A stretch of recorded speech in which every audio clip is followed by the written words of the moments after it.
ハニーピーチセーキ。当時の限られた食材でいかに洒落たレシピを作ろうか考えられたのでしょうね。蜂蜜と桃缶に粉ミルク。レシピには桃を裏ごししてとあり、ミキサーがあれば申し分ないと記されています。つまりミキサーもまだ一般家庭に普及していなかった時代だということが伺われます。昭和の懐かしい世界を味わってみてください。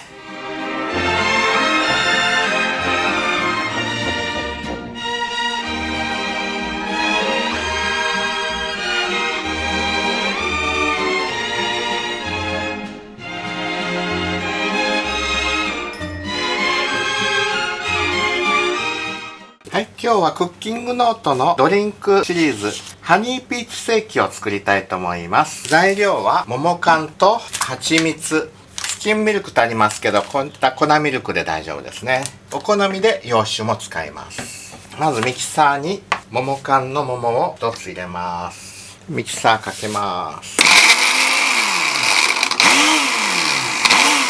そこに冷水を入れて、蜂蜜を大さじ2杯、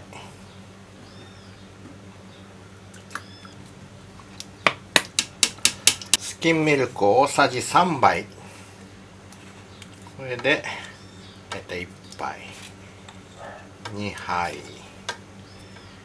3杯、はい、これミキサーにかけます。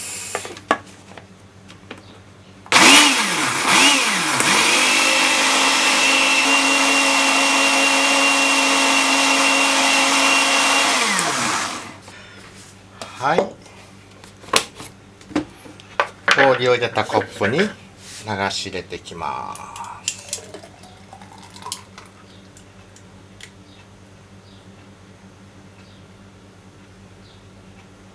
お好みでこういった洋酒を入れても美味しいです。お子様はノンアルコールで。はい、ハニーピーチセーキの完成です。